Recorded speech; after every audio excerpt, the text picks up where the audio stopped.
currently at a 155 and I want to take it again in January. Okay, 155, taking it in January. We've got 3.5 months. And what's your goal? My goal is 170.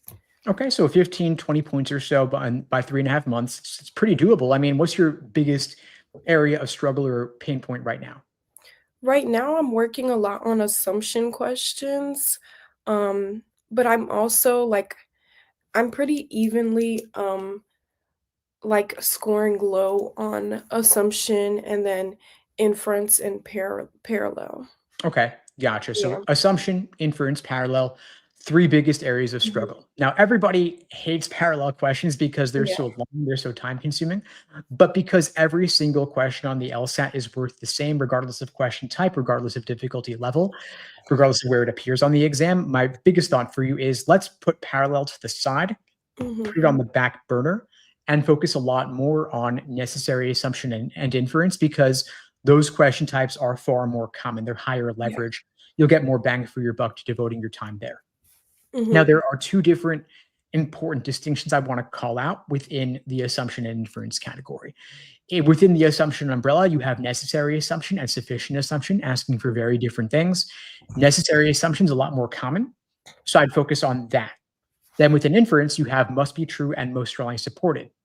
So just be clear Mhm. on those distinctions, get into the nuances because the LSAT, of course, is all about nuance. Yes.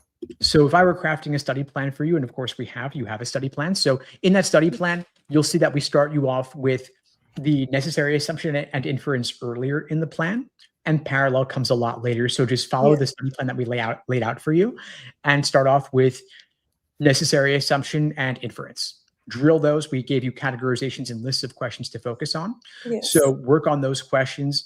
Don't time yourself on them for now. Just focus on your Mhm. accuracy to start with. And then the timing will come later in the context of an individual timed section where you get better at allocating your time.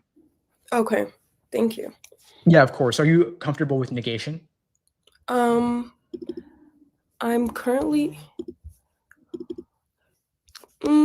not really, not well.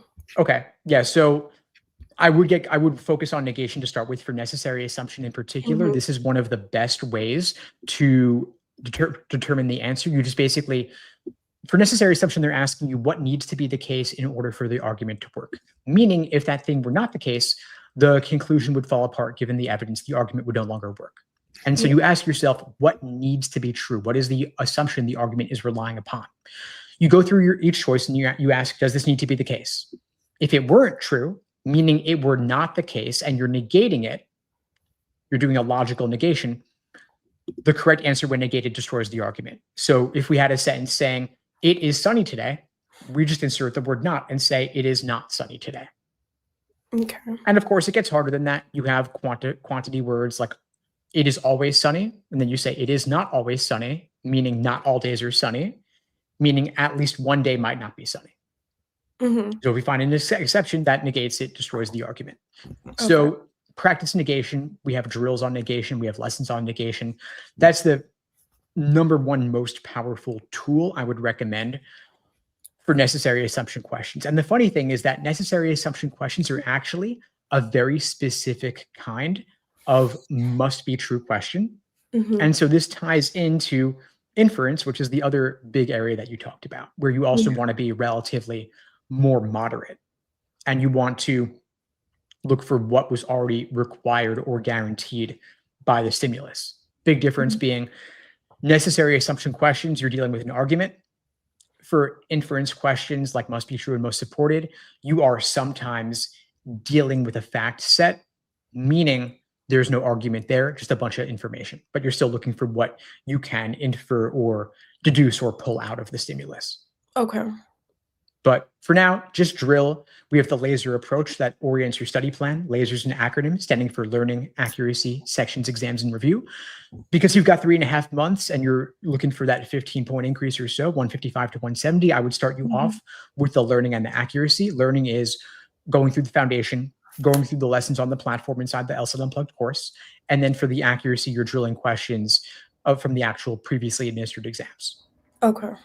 And by the way, start with the older ones. You've got enough time where you could work through the most recent, say, 20 or 30 practice tests In other words, don't do the exams in the 150s now because those are the newest.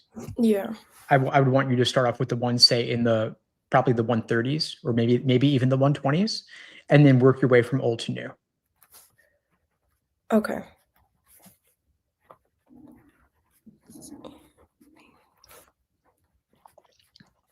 What else? Any other challenges that you're facing right now in particular?